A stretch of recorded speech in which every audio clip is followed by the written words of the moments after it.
अस्सलामु अलैकुम वरहमतुल्लाहि वबरकातुहू। आज मैं आपसे एक सवाल पूछना चाहता हूँ जो शायद हम सब की ज़िंदगी से जुड़ा हुआ है। घर तो है, लेकिन क्या घर में सुकून भी है? रिश्ते तो हैं, क्या दिल भी जुड़े हुए हैं? शौहर और बीवी एक ही घर में रहते हैं मगर दिल दूर हैं। भाई भाई से नाराज़ है, औलाद वालिदैन से दूर होती जा रही है, दोस्त दोस्त पर एतमाद खो बैठा है। आखिर ऐसा क्यों हो रहा है? क्या कुरान इस मसले का कोई हल देता है? जी हाँ, ज़रूर देता है। अल्लाह ताला फरमाते हैं वक़ूलु लिन्नासि हुस्ना, और लोगों से अच्छी बात किया करो। ज़रा गौर कीजिए, अल्लाह ताला ने ये नहीं फरमाया कि सिर्फ़ उनसे अच्छी बात करो जो तुमसे अच्छा सलूक करें, बल्कि फरमाया लोगों से अच्छी बात करो, क्योंकि अक्सर ताल्लुकात बड़े झगड़ों से नहीं टूटते बल्कि तल्ख़ लहजों, सख्त अल्फाज और छोटी छोटी बेएहतियातियों से टूट जाते हैं। इसीलिए रसूलुल्लाह सल्लल्लाहु अलैहि वसल्लम ने फरमाया, तुम में से बेहतर वो है जिसका इखलाक सबसे बेहतर हो। ज़रा अपने आप से पूछिए, क्या हमारा इखलाक हमारे घर वालों के साथ ही उतना ही अच्छा है जितना बाहर के लोगों के साथ? फिर रसूलुल्लाह सल्लल्लाहु अलैहि वसल्लम ने फरमाया, मुसलमान वो है जिसकी ज़बान और हाथ से दूसरे मुसलमान महफूज रहें। सोचिए, हमारे हाथ शायद किसी को तकलीफ़ ना पहुँचाएं, लेकिन क्या हमारी ज़बान भी दूसरों के लिए महफूज है? कितने ही रिश्ते एक सख्त जुमले से टूट जाते हैं, एक तंज़, एक तहकीर, एक बेइज्जती, और बरसों की मोहब्बत ख़त्म हो जाती है।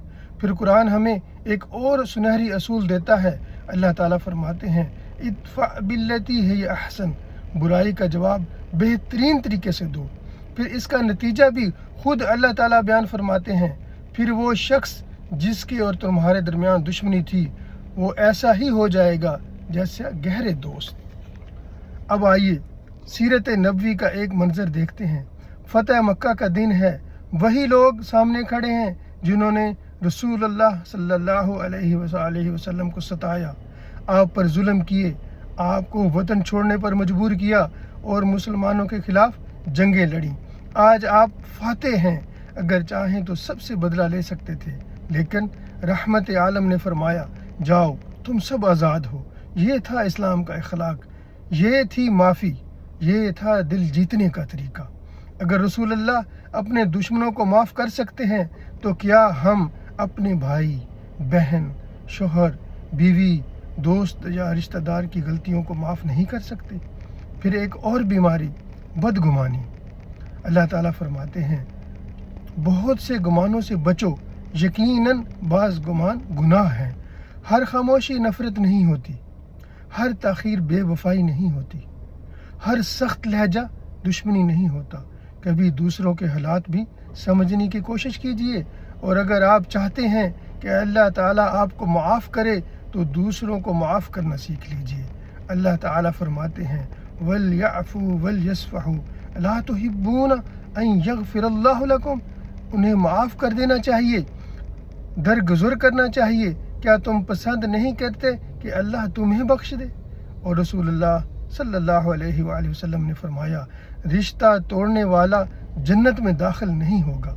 ज़रा सोचिए, हम दुनिया के छोटे छोटे फ़ायदों के लिए कितनी कोशिश करते हैं, तो क्या जन्नत के लिए एक कदम नहीं बढ़ा सकते?